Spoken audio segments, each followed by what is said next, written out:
Welcome to the PRsonal Podcast, the podcast where we get to meet the real person behind the professional. I'm really excited to welcome into the studio the lovely Katelyn Young, founder of Juin. Katelyn, what went through your mind when you discovered you were pregnant at 17? Can I swear? Yes. Shit. So obviously finding out I was pregnant at 17, it's not the news that you kind of expect to hear at 17, and especially going through my A-levels as well. I think it was shock, and then it was nerves, and then it was when I kind of got my head around it and he kind of got his head around it, and it was like excitement in this new chapter and not knowing where it's going to go or what's going to happen or where it's going to take us. So, but yeah, that moment, it was like, oh my God. I think that's with any pregnancy though, whether you're 17, whether you're 20, whether you're 30, you're like, oh my God, like I'm growing this small human. I'm responsible for this small human and it'll change your life forever. But obviously being 17, that it's added extra pressure, I think, to be like, I shouldn't really be pregnant when I'm still a baby myself. Oh, bless you. And I do know what you mean. You know, I tried to create my family for ages and loads of times failed, but it's still a massive shock. And it was like, well, hang on, you've been trying for ages. So yeah, you're right about that. Did you feel there was a stigma attached to teen pregnancies back at that time?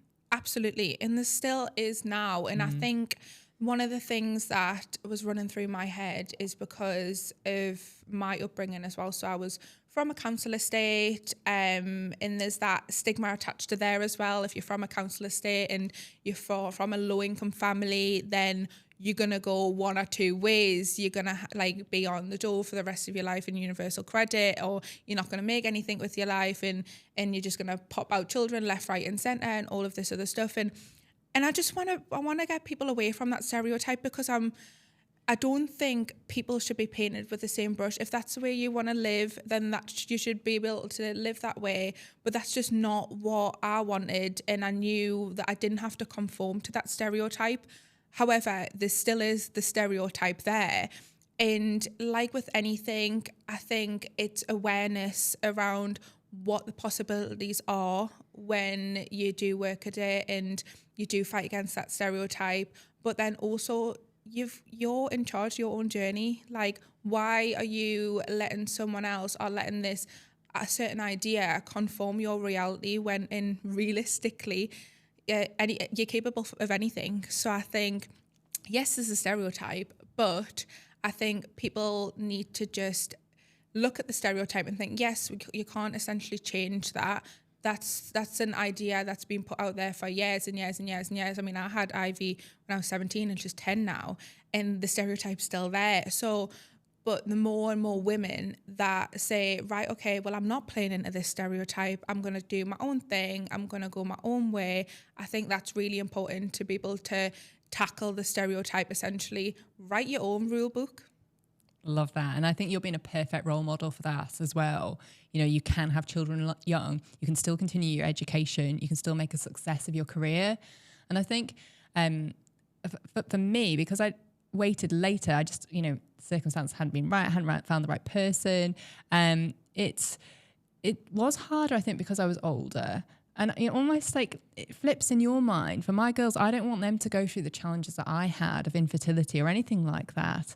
So I don't want to be like, oh, you can't have a family young because it'll affect your career. I want them to know, like what you're saying, that whatever they decide, they can make whatever they want happen around it. Yes, it might be slightly more challenging, but, equally, that challenge will come whenever you decide to have children, because it's always a challenge and it's how it fits into your life at that time. 100%. And I think, just a quick note, part of the reason why I decided to carry on with the pregnancy is because my sister had struggles, and she went through, I think, 6 miscarriages, trying to conceive my niece. And I seen the pain she went through. I seen the trauma it brought to our life, because she so badly wanted to have a baby and to have a child. And I thought, when I fell pregnant, and even though I was 17, I was like, this could be my shot.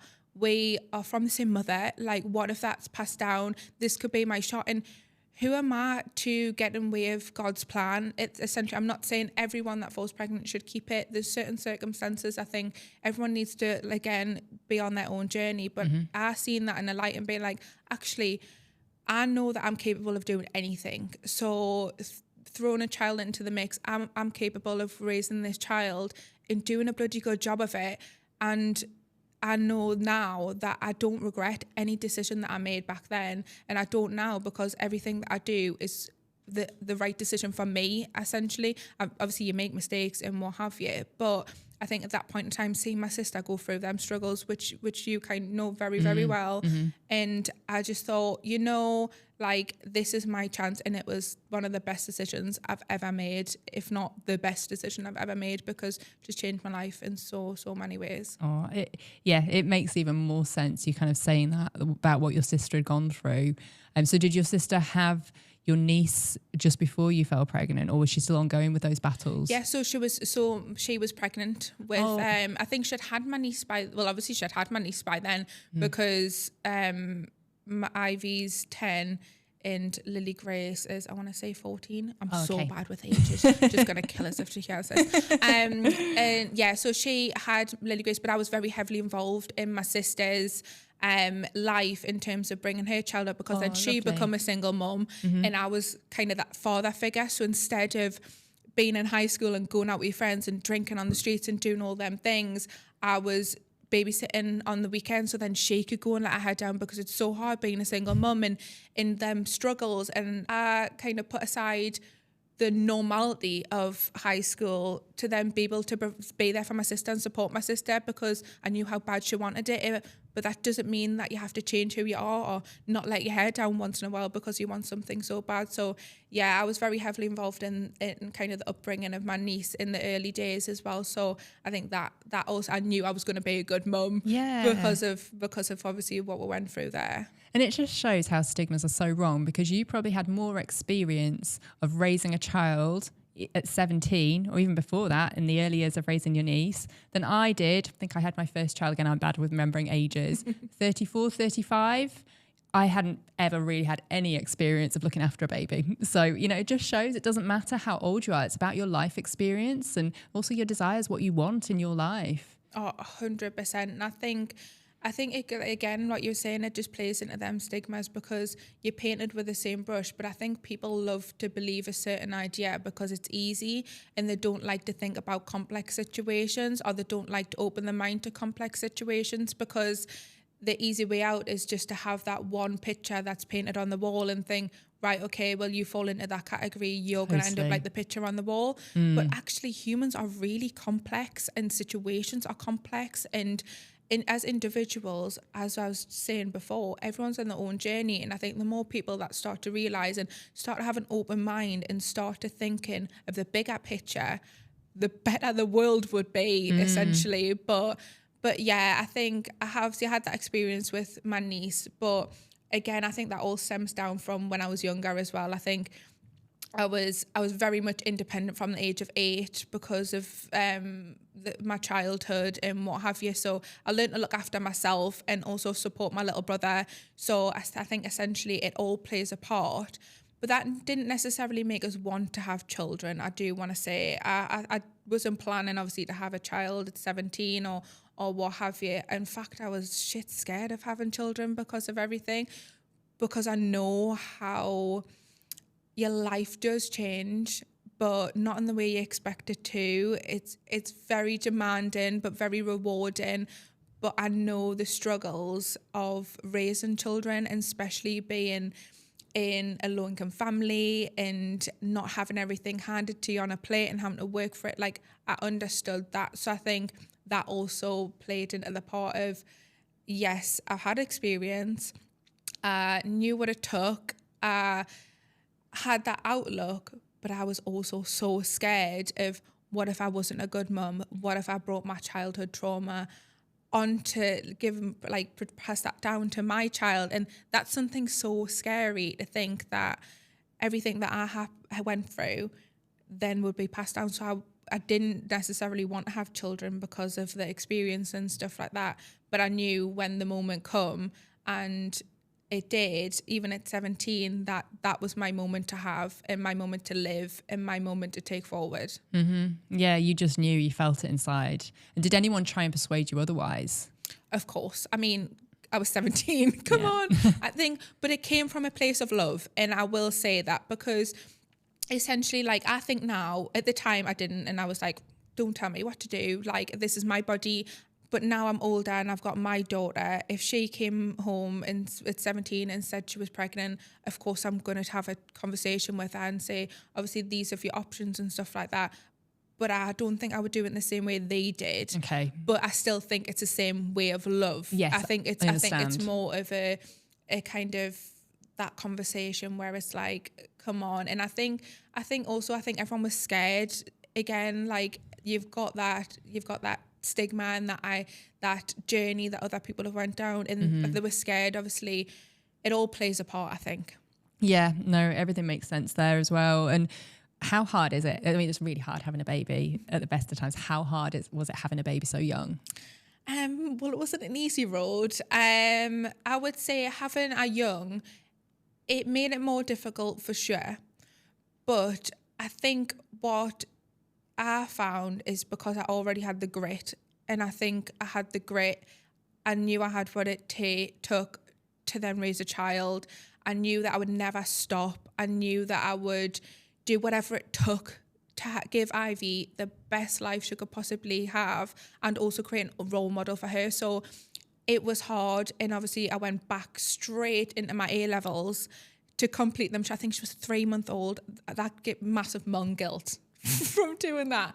But now I think back, I'm so glad I did. And I went straight back to finish my A-levels, done my A-levels, took a year out because I felt mum guilt, and I thought, right, we've got to spend some time with her first.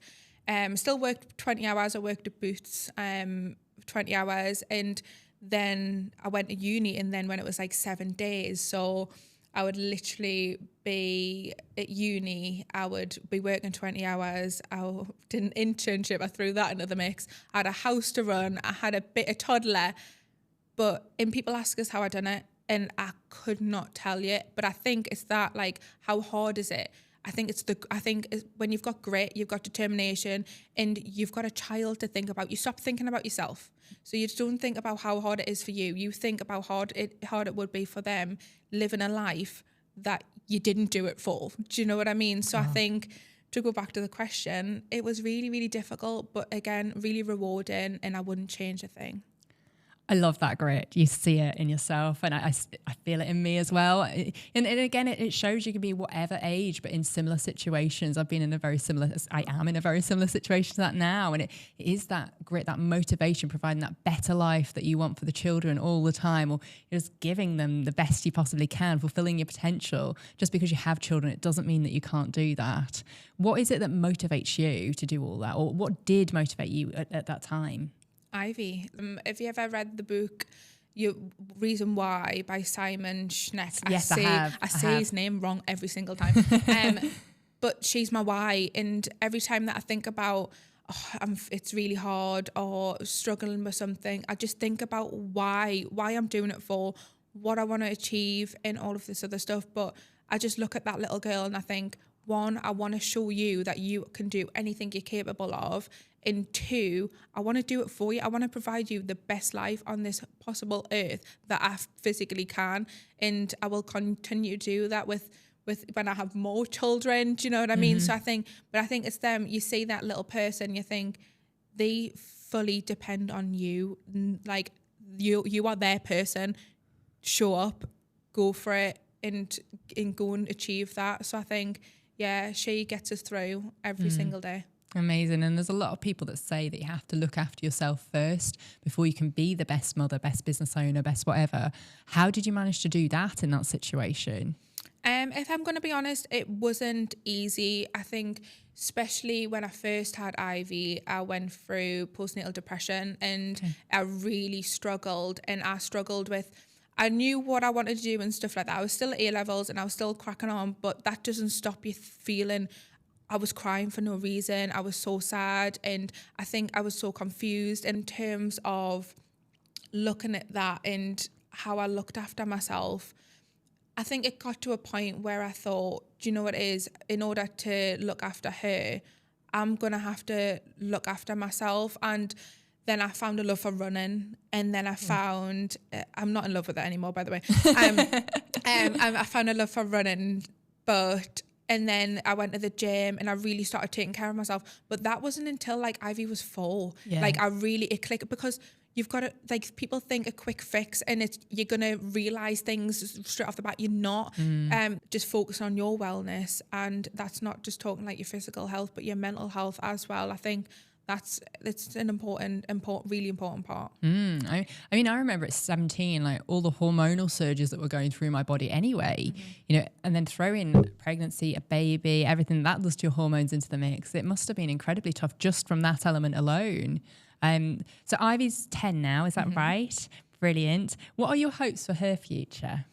Do you know what it is? I just want her to be happy, and I want her to be happy in how she succeeds. So that looks different for everybody. Yeah. Right now, she wants to be an interior designer, but that's going to change 10 times over, and I want it to change. I want her to experience life in the most fulfilling way possible. I don't want her to just think that success or her future has to be revolved around money. I want her to really find her purpose, and she's not going to have the same purpose as what I have, because she hasn't had the same struggles as what I have, but she'll have her own struggles. And I think using them struggles and then creating a passion and a purpose out of it, I think that's so incredibly fulfilling. And I think she will end up doing that. I can see it in her eyes now. I mean, she's already does football, gymnastics, swimming, like you name it, she's done it. But she gives 110% to every single thing that she does. And even if she tries once and she fails, she'll try again and try again. And I don't even tell her. I don't even tell her. I'll tell you a little story. This is actually so cute. We were on the beach and she's been doing these, I'll get wrong of her for saying the wrong thing, but it was like a cartwheel, handstand turnover, something. She was doing it again and again on the beach. In like when we're going back, I mean, she must have done it 50 times. And there was this couple, she finally landed it. And there was this couple that had obviously been watching her, like to and from this either side of the beach. And they started clapping for her. And I just knew in that moment, I was just like, this girl is going to be unstoppable, because she just tries and tries. And obviously I was encouraging her and being like, oh, sweetheart, that's great. But I didn't tell her to do all of them times. She just wanted to do it just all of them times. Inside, isn't it? Yeah. My 6-year-old is very similar. She's just started gymnastics and all she does is cartwheel around the house. It's just, she doesn't walk anymore. She cartwheels from room to room. And again, it's that determination. No, I need to get it right, Mummy. I need to do this. And I'm not pushing her, because again, you don't want to be that parent. It's this inner drive to succeed, and it's a beautiful thing. But equally, having been that person myself, and still am, it also creates a lot of anxiety and a lot of internal stress that sometimes you could do without. So, you know, it's trying to get that right balance, nurture the way they are, but equally try and make them understand it doesn't have to be perfect. You know, it is difficult. It's so difficult, but I think because of the way that I parent Ivy, I don't like to count myself as a hypocrite, because I think children can see through the shit, like they can. And when you go, oh yeah, like it's all right, like that's fine, but she knows that I wouldn't stop at that, because I'm a perfectionist and I see it through.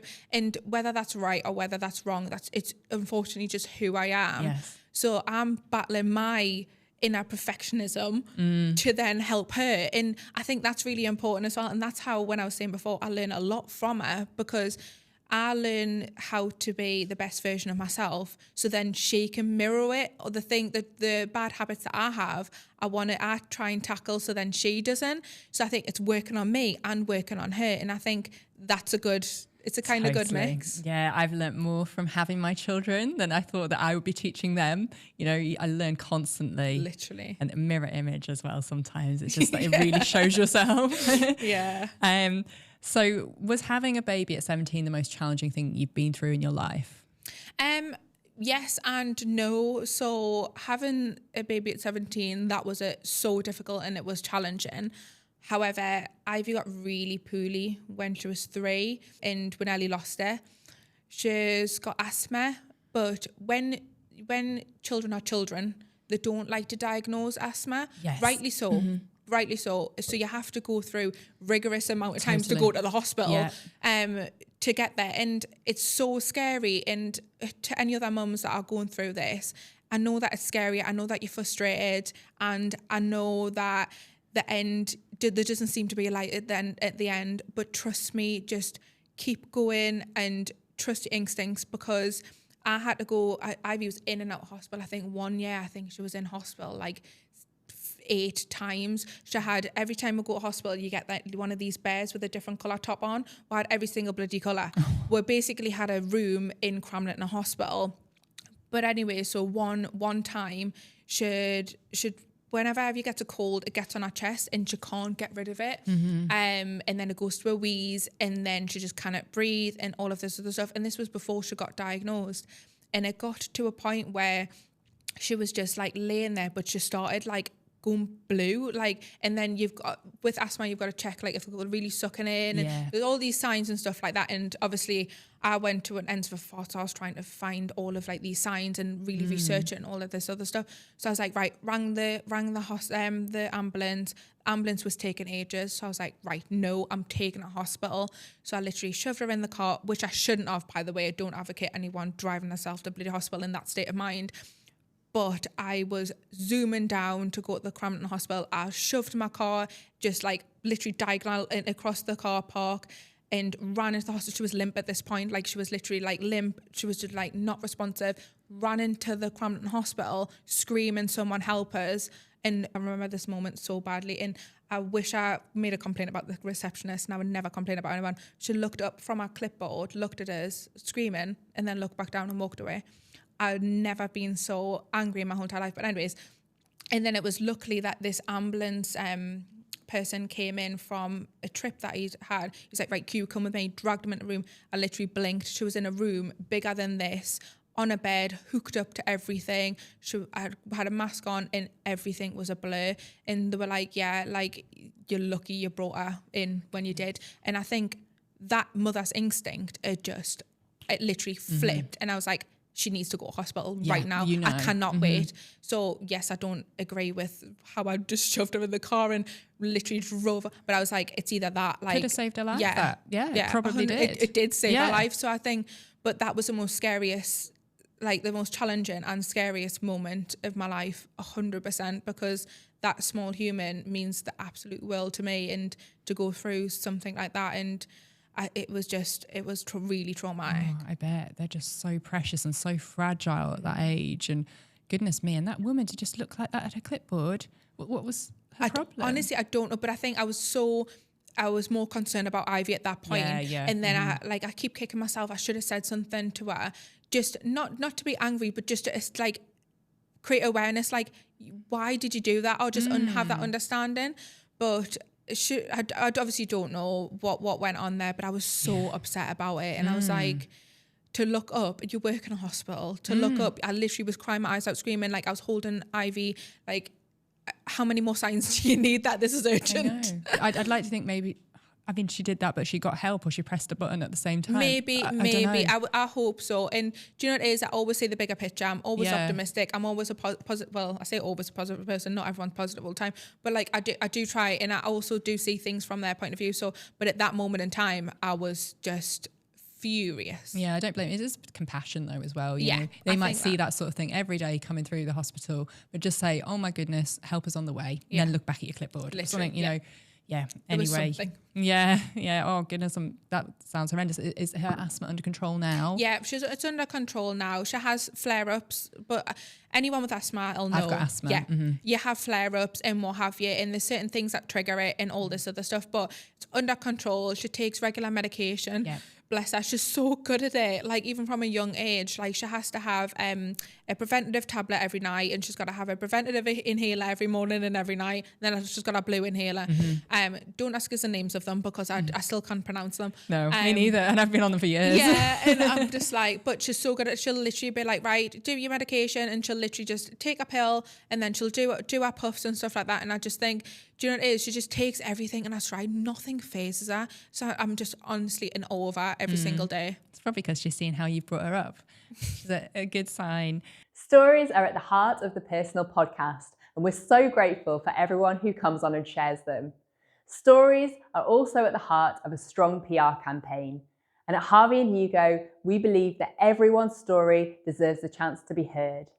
That's why we're on a mission to give you a voice amplified through the power of story. Our stories are shared in the form of press releases, social media, content marketing, videography, photography, animation, graphic design, and podcasting. Our stories aren't just heard, they're shared, watched, clicked, but most importantly, they are felt. It's this stirring of emotions that cuts through the noise to light fires within people and activate them towards your purpose. So one question for you. Are you ready to share your story? Harvey and Hugo, your voice amplified. If there's any young moms listening to this podcast, what would you want to say to them? I want to say, never let anyone tell you who you are meant to be, and you can do anything that you set your mind to. Don't think that just because it's hard now, it won't always be hard, and just keep chipping away. And don't compare yourself to other people or other mums, because they've got their own struggles. And I think, especially with social media at the minute, I think you see other mums and they look like they've got the shit together in these Instagram mums, and you're like, hold on, that's not how I see it. So I just think, don't compare yourself. You're in your own bubble. Just focus on you. Look at that 1%. I think the 1% method works. Just look at being 1% better every single day. And it's not necessarily being a better mum, just better in yourself. Read books, go for walks, look after yourself, like you said before. Yeah. Start looking after yourself early days. Don't wait until 4 years later like I did. Look after yourself early days. And even though if you don't want to go on that walk, or you don't think it'll help, trust us, it does. Amazing advice. So you've alluded to it a little bit already, but you were raised by your nana, Juin, I believe, which is where your business name comes from. Can you share what you feel comfortable about what situation led to that? Of course. I think it's such a difficult topic, because I haven't actually spoke about this before, but the reason why I was brought up by my nana is because I didn't have the easiest upbringing. I think that boiled down to my mum really struggling with mental health, and I think she turned to alcoholism. Do I say that right? Alcoholism. And she just really, I think she really, really struggled, and she wasn't an alcoholic. Like, I'll put that out. She wasn't alcoholic, but alcoholism doesn't mean that they have to drink every single day for it to be a problem. And other substances as well. I think she prioritized that, and I think she lived for the party. Okay. I would say. But yeah, I think she lived for the party. I don't think it's not. I don't blame her. I don't, because I think she had struggles. She just couldn't get it under control, unfortunately. And I think there was other external factors as well that played into the part. Obviously, we were from a low-income family. We lived in a council estate. Like, she was surrounded by these habits in this environment. And I think that played a part. She tried her best. And do you know what it is? That's all anyone can ask. She tried her best, but unfortunately, like that, it did take a toll, whether it's tried your best or not. And I think there's that. And my younger brother as well, he's got dyslexia, he's got ADHD, he's got Asperger's, and he's got autism. So as you can imagine, it was quite intense for her to deal with, but also me to deal with as well, being in the same house. And I can say that because I went through it, and it is difficult. And by God, I supported as much as I possibly could. I went to these classes with him, and learned all these behavioural reasons why, and tried to understand him and tried to understand the situation. But as a young child, it's still so draining. I would come back from school with an A star, and I'd get a well done. If he came back from school with a 5 on his behavioural chart and he's been good at school that day, he'd get a PlayStation game or something like massive. And it just showed me from that point of time, she would just love to keep the peace, and for her own mental sanity as well. And I think, again, I can't blame her. She done what she needed to do and all this other stuff. And I kind of healed that wound long time ago, but it got to a point where I was just I was getting so much support and love from my nanas every single weekend when I used to go.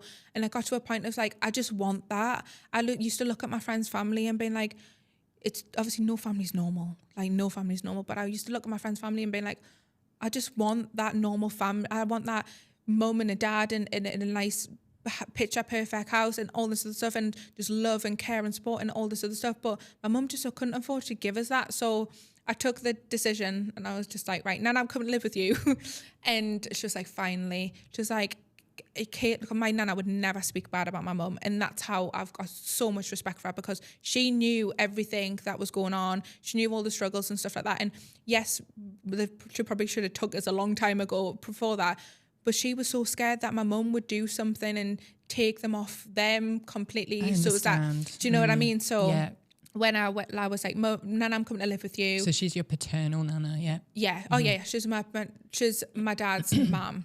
Mm-hmm. And yeah, and it was just, I just loved it. Like, my Nana and my granddad are the most beautiful, precious humans on this earth, and I love my dad so much as well. My dad lived at my Nana's as well, so I had that there. And do you know what it is?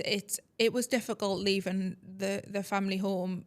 I say family home, it was just somewhere I lived, but it was difficult, and I found it a bit difficult leaving my brother behind as well, because I think obviously he was still then with that struggle and what have you. So I found that difficult leaving that behind and what have you. But when I made peace with it and I was like, I did what was best for me, and I'm so glad I did. Unfortunately, like, you can't always make a decision that's best for everyone. You have to look after yourself sometimes. Definitely. And it just shows as well, it doesn't have to look like a conventional family. It's wherever you feel the love and feel safe. I think that's so important. You mentioned you managed to heal, and clearly you have, the way you can talk so like, I don't know, eloquently about such a very difficult situation, and so graceful towards your mother despite a difficult upbringing. How did you manage to heal from everything? Do you know what it is? I honestly, again, I don't know. If I could write a book on it, I wish I could, because it would help a lot of people. But I think realistically, I started to heal, I think, when I had Ivy, because I didn't want Ivy to go through what I went through, and I didn't want to be the same mum as what my mum was, even though, again, I don't blame her for everything, but I didn't want that for Ivy, and I wanted Ivy to feel loved and supported. And I was like, the only way that she's going to do that is if I heal myself in this process. It's not been an easy road. I've made mistakes and all this other stuff, but we're humans at the end of the day, like, that's that. But I think it's just reflection, thinking about when you feel a certain type of way or you're looking at the situation, it's just reflecting on, why do I feel this way?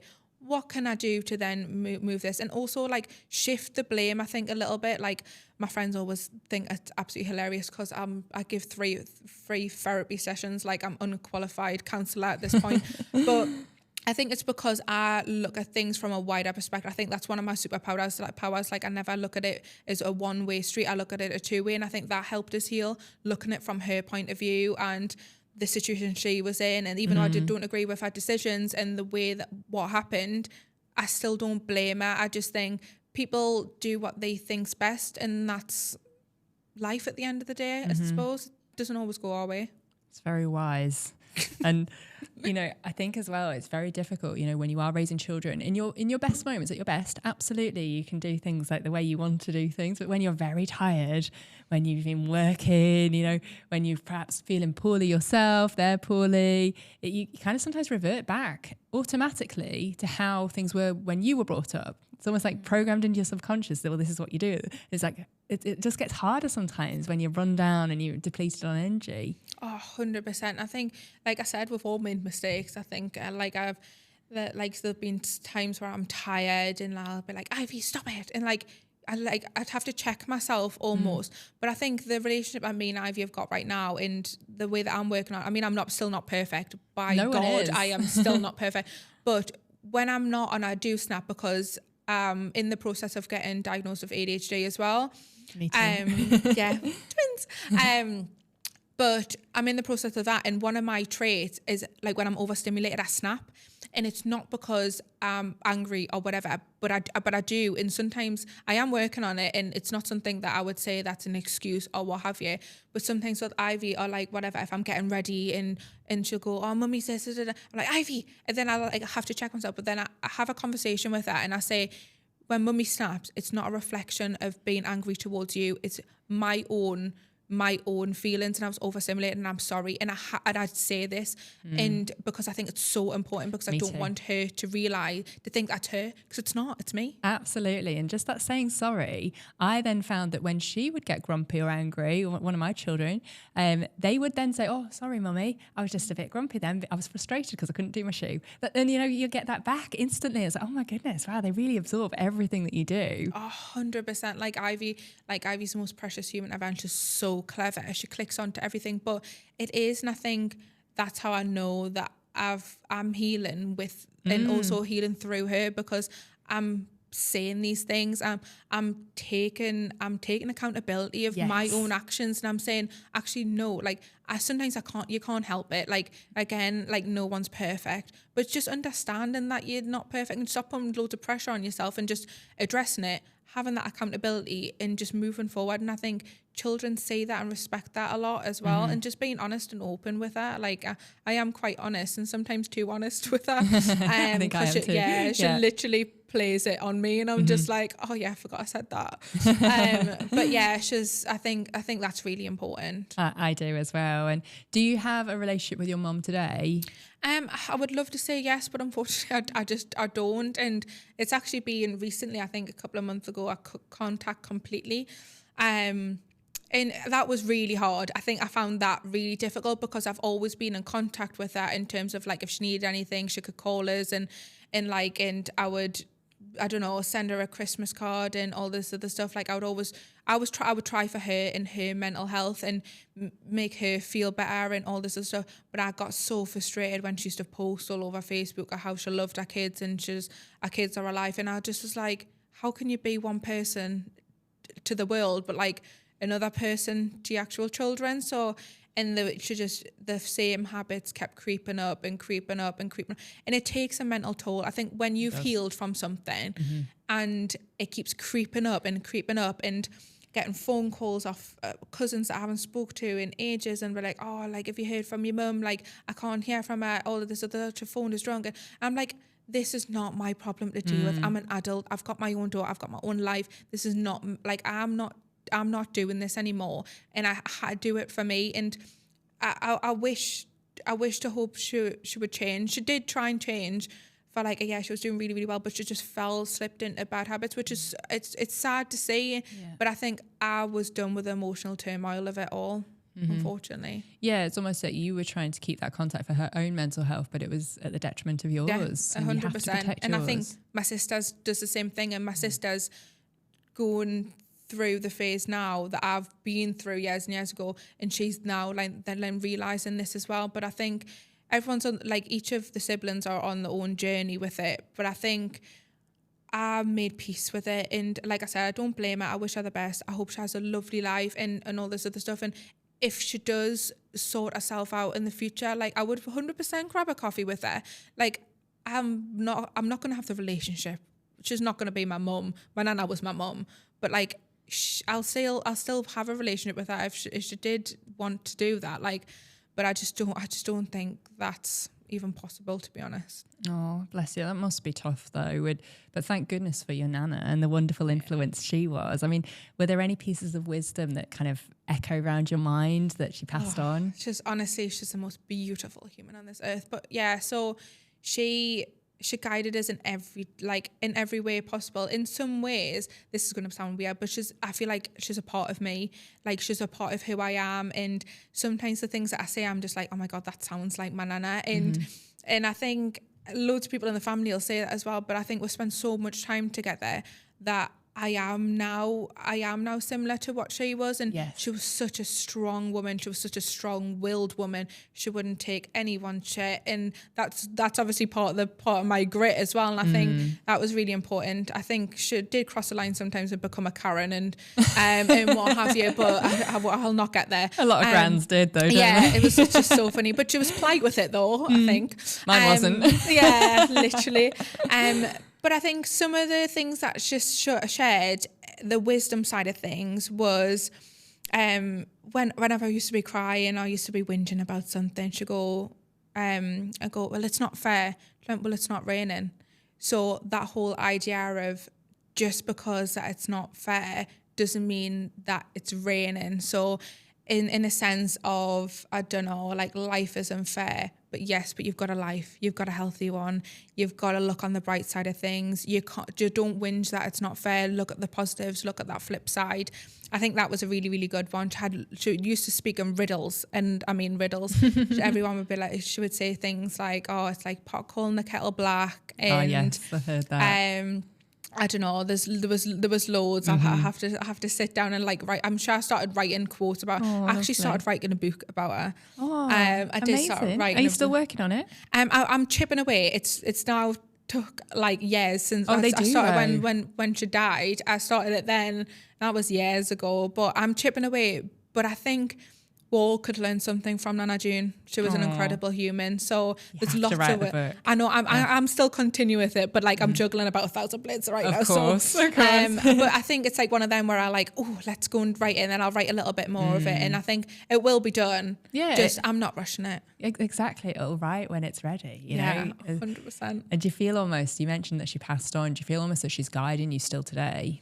100%. Yeah. So I just think I can always hear her voice in my head being like, I'm so proud of you, sweetheart. She always said that. Makes me want to cry. Yeah, no, she always said, and I can hear her voice in my head, and anything that I do, it's like, and I can just hear it echoing, and I think that's what keeps us going as well. Yeah. Like, I just think our little thing, we used to drive around everywhere. I used to go shopping with her all the time. I literally glued to her hip.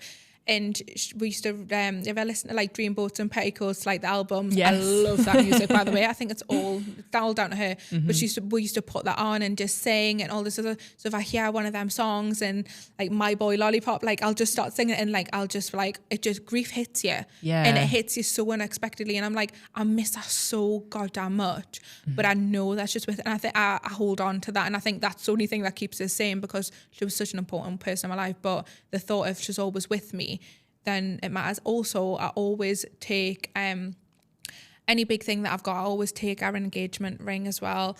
And I feel like that's part of her being with me as well. Oh, absolutely. That's so beautiful. If she's listening to the podcast right now, what message would you like to tell her? Oh, I'm well done with this question. I would just like to probably ask her and being like, I hope I'm making you proud. I hope I was the woman that you knew that I would be, because she told us time and time again she was like, I was proud of us, that I would go for. She was my biggest cheerleader. So I hope I'm living up to her expectations and kind of holding that space for her. And I hope that I'm doing well, bringing on a legacy, because I'm not leaving that. Like, she's just come with us till the end. And that's part of the reason why I called the business Juin, because of her, and it's a dedication to her and how she held herself and the empowerment that she gave. And I think yeah, I just miss her so much, and I think the film family misses her too. So yeah, I don't know, it's crazy, isn't it, how one person can be there one day and then not here the next. Blows my mind. Yeah. Just how life can change in the blink of an eye, in an instant. And, you know, we think as human beings we're in control of our lives. We're not at all. You know, no. Yes, there's elements that we can control the input. We have to just surrender to the output and whatever the universe throws our way. Oh, 100%. My nana always used to say, you're given a day to live and you're given a day to die. And there's nothing you can do about it. And whether that's morbid or whether that's beautiful, people take that with a pinch of salt, but I say it in the most beautiful way possible. Live each day like it's worth something. Every second that you have on this earth is worth something. Make it count. Don't wait for something to happen before you take a leap or do something different. Make it count. And I think she dedicated her life to the family. She was a stay-at-home wife and mum and the grandkids, and she was a beacon for the family and kind of the heart of it.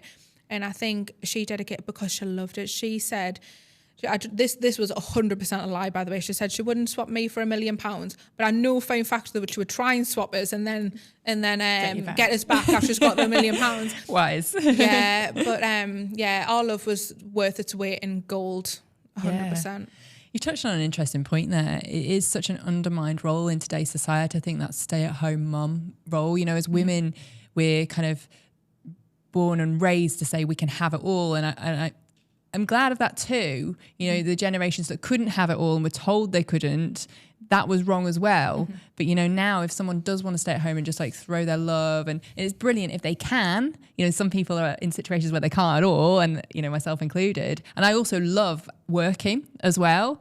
But I think we shouldn't at all forget that that role is of such tremendous value as well. 100%. I think that all bows down to what I was saying previously about that journey, and I think that outlook. I think the moment that you start judging someone else for the way that they live their life is the moment that you're unhappy in your own. True. Focus on yourself. Focus on your own family. And there's such an importance of stay-at-home mums. This is what I don't get. So when you go in a schoolyard, I'm picking up Ivy. I'll be picking up Ivy after this, and I'll go into the schoolyard. I'll be wearing a suit and heels and stuff like that. And from the moment that I started working, I always wear heels. So like I always would get the look, and I don't think they're thinking about anything other than, oh, she's wearing heels in the schoolyard or whatever. But the whole like idea of, oh my God, did they think that I'm like just this, prioritize work and all this other stuff? Like what image am I portraying? All this other stuff. But then you've got to give your hats off to stay-at-home mums. Like I would be, sorry Ivy, but I would be demented if I was literally just like, if I had nothing else, because I'm a big career girl. Like, and I'm honest about that. Ivy's my world, but also my work is my passion, and I kind of drive for it. Yes, she's the reason why I do it, but also on the flip side, it's because I love to do it as well. So I think, stop judging people have the way they want to live their life. If they want to be a stay-at-home mum, be a stay-at-home mum. If they want to work. Women have got it hard enough. Let's just stop judging each other, and let's start supporting each other. Such a powerful message. You're so wise. Do you credit that to like all the experiences you've been through? Because you're only 27, is that right? I think I'm 28. 28. I don't even know how old I am now. I feel like I'm just 30. We'll just stay at the 30. Okay, well you're under 30 though, aren't you? Yeah, I'm 28. Yeah, but you're so wise. I think it must be all the experiences that you've been through and lessons you've learned so early in your life. 100%. And I do think, I don't know about the wise part. Like I think I just speak of what I know and what I've been through and what have you. It might be right, it might be wrong. I can only speak what I know. And I think because I've done a lot of reflection and I am obsessed with personal development, it's probably an unhealthy amount of obsession with personal development. However, I think I reflect a lot. I look at it, and there's positives and there's negatives when you start overthinking and overanalyzing something that table might be there, but then I might think, why is that table there, and all this other stuff. And sometimes you can get in a little loophole, but I think that plays into why I can speak on a lot of subjects, because I think about a lot of subjects. Totally. And I think it maybe links to that ADHD thing, which I'd never considered. I just thought everyone's brain worked that way, but I've always been the same. I'd overanalyze. If we're using the table again, why it's there, why has it got 3 legs, why is it the colour, you know, how is it made, like little things like that. And it's just like, for other people, there's the table. You know. It's crazy, isn't it? I was thought about this the other day when I was speaking to my partner, because I was like, oh, I'm exhausted, but I haven't really done anything. And I was like, I'm exhausted because I think about 101 million things in my head every single day. Every single day is a struggle. Like you might look like you've got it all together, but realistically, internally, it's like, what is going on? And I think it's them steps that you take to then organize the chaos in terms of, I found my love for Pilates, and that's the only hour I've noticed ever. If you haven't tried Pilates, it's amazing for ADHD, because it cuts that 1 hour, it carves that 1 hour of your day. You can't think about anything other than where your arms are, where your legs are, what your core's doing, and how much pain you're in. But it changes every day. So like your routine changes every day, and that's what I need. It's constant stimulation. Yes. So that whole hour away from the chaos, and all I can think about is myself, my body, how I'm moving my body, and all of this other stuff. It's honestly changed my life, Pilates. I need to do more of that, definitely. For me, it's actually podcasting that is that moment of presence for me, because you're having to ask the questions, you're listening intensely, you're thinking about reacting to the answer that you've just had. I'm so present that it kind of quietens my brain a bit to be in that moment. So that's like my form of peace in a weird way, because some people might find it quite stressful and intense, but my mind's almost like, great, it's one thing that we're focusing on right now. So no, it's a great way of putting it, because I think when I am sitting and talking and what have you, it's like, and also I feel like when I talk about something, it takes it out my brain and out my mouth. Sometimes it's too much and I overshare too much. Oh, I'm an overshare. Yeah, I'm an oversharer, and especially if I've had a vino or two. Yes. Oh, Jesus Christ, I wake up the next day and just like, Katelyn, what did you say? Why did you say that? Oh, but yeah. I wear my heart on my sleeve anyway, and I think that's also a blessing and a curse, because I do wear my heart on a sleeve. But I think the minute that I'm just open about, if anyone asks us anything, I'm an open book. And I do like to share my experiences, because I want to show other people that it's not silly, like, or it's not as easy as what it looks, and just kind of opening that wider perspective, I suppose. But yeah, it kind of takes out of my brain if I put out of my mouth. Yes, yeah. I've found a lot of value in journaling as well on that subject. Journal, yeah. Yeah, brilliant. And we are coming towards the end of the podcast, so just a few more questions I'd like to squeeze in. Okay, so you're incredibly ambitious and driven, and it's easy to see that grit that you talk about. This is a very generalist comment, but generally you will see in the news that a lot of young people aren't that driven and motivated. Now, that might be wrong, but do you think that's right? And if not, like, why do you think you're so different? I think I agree. I think there's lots of talks, especially in the media and socials, and especially in the workplace as well. I think now sitting around the table and listening to X, Y, and Z and talking to other business owners, you can definitely tell there's definitely been a shift in terms of like that drive, the ambition, and that grit. Essentially, people don't want a career as hard as what they used to, because I feel like it's got a lot, not easier in terms of like that navigational path, but the value a lot things a bit differently. There is other people out there that do have the drive and ambition, but just because they don't show up in the way that I do or what have you, it's not seen the same way. And I think that's not fair. And I don't think it's fair to paint everyone to be like they haven't got the drive and the ambition just because they're not going to work. I used to get up at 5 o'clock in the morning and work. I say used to, I still do. But I do. Get up at 5 o'clock. Just because people don't do that doesn't mean that they don't work hard or they don't care. It's because the value of other things, like one, the own mental sanity of like maybe going up and getting to the gym instead of opening a laptop. Do you know what I mean? So I just think like this is my advice to the world. Just stop judging everybody. And 100% there's been a shift, and I do agree with that to some extent, but I just think stop making assumptions and ask them. If you think that young people aren't driven, aren't working as hard for it, ask them why. Stop playing to their strengths. So for instance, like the remote working, that played a massive part, and that flexibility of being able to like do these things in between the day and not being chained to the desk every day. And I think that shift is such a positive one because it gives people the opportunity to do that. I also think that it should still be in the office and then do mix, because you need that social aspect and you need that human touch point. But like things like that, start asking people the question and stop assuming. Yeah, that's a really powerful point to end on. But we have our regular feature to come. So on a scale of 1 to 10, Katelyn, 1 being the worst, 10 being the best, please can you rate yourself at the following things? Number 1, how good looking are you? I would say I was a 6. Strong 6. Brilliant. I think that's harsh, but yeah. How funny are you? 6. My partner's definitely funnier. Okay. I kind of bounce off his. Brilliant. How good at cooking are you? 11 out of 10. That's one of my best talents. 100%. Amazing. Yeah. How good at singing are you? -2. People need to cover the ears when I start singing. Amazing. How good are you at drinking alcohol in terms of tolerance? In terms of tolerance, I would say I'm quite good at drinking alcohol. However, I'm really cut back this year. I think I've actually drank alcohol 4 times this year because I just think that is also a blocker for mindset and growth. But I wouldn't cut it out completely because I still do like a glass of vino. However, just not bothered by it. So, but in terms of tolerance, I can drink most men underneath the table, 100%.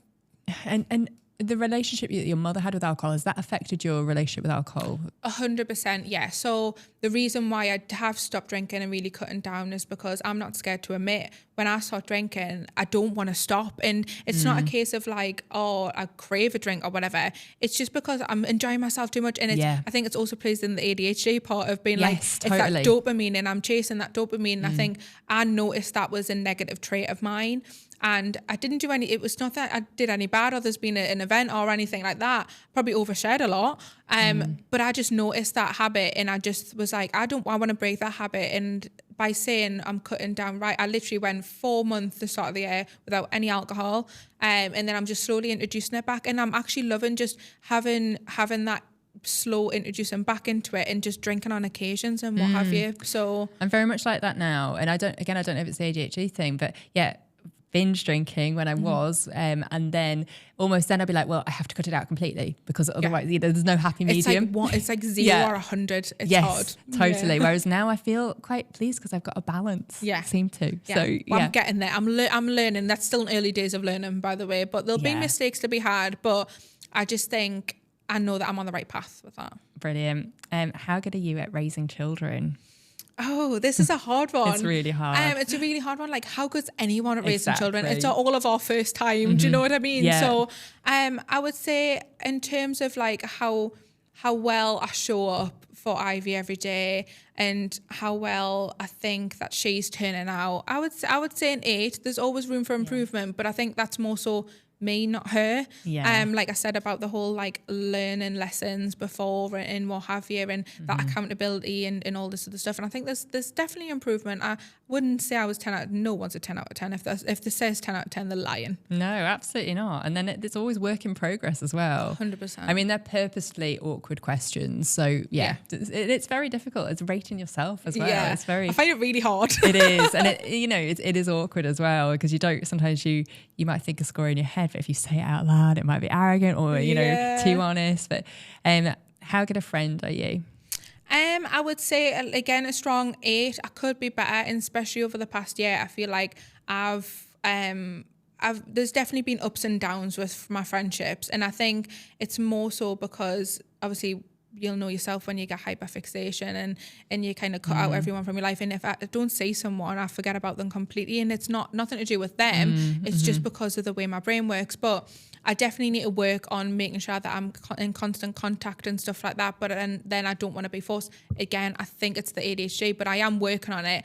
But when my friends need me, I'm 100% there. The first person they would call if they needed anything would be me. I'm always there for them. I'm always talking to them. I'm always supporting them. I'm anyone's biggest cheerleader. I want everyone to win. So I think 100% I'm an 8. I just think I show up differently, I think. Yeah, that makes sense. And how intelligent are you? Oh God. I would say a 7. I would say I'm intelligent. I've got probably higher EQ than what I do IQ. I can see. Yeah. Sorry, not derogatory sense. I can see low. I can see a really high EQ. I don't know what about your IQ. I got that. Don't worry. But yeah, I'm really good at reading people. I think it's that. Yeah. I think that's just my personality. Like the slightest change in mood or what have you, or if someone's off. Like I think I'm quite socially aware. I think so higher EQ than what I'd have IQ, but I think I'm all right. I think EQ is more important. 100%. Yeah, for daily 100%. life, Yeah, 100%. Yeah. Absolutely right. How kind are you? Kind. I would definitely say I'm a 9. Like I would say I'm kind. People might disagree in terms of because I'm not like, oh hey, I'm always positive, but I am kind because everything I do is from a kind heart and a selfless way. So I would say I've got a kind heart, whether that portrays or not. Is different, I think. And I think, it's kind to tell the truth, but the truth isn't always well received as well. Everyone's got different perceptions. Yeah. So a situation might happen. You might have a different perception on this side. Another person has a different perception. It's not the wrong perception because that's their truth. But whether that's right or wrong. So kindness is always just like, I'd honestly just believe if you're a kind person, it's in your heart. And as long as you've got good intentions with your heart, you're a kind person. And you're not always going to be seen as kind every single day, especially when you work in a male-dominated industry or what have you, or you're assertive, or you're this, or you're that, Yes. because you get labelled in this or put in this certain category and what have you. So I would say I've got a kind heart and I try my best. But of course, there's always room for improvement everywhere. Agree. And the final one, how good at sex are you? And well, you have to ask my partner that. Okay. Should we dial him in? Yeah, literally. Ben, you all right? No other insight. No, well, yeah, no, well, you have to ask my partner, but I say I'm all right. Yeah, Okay. I think that's also one of them things where, because if you've got that connection, I think then it's always going to be good.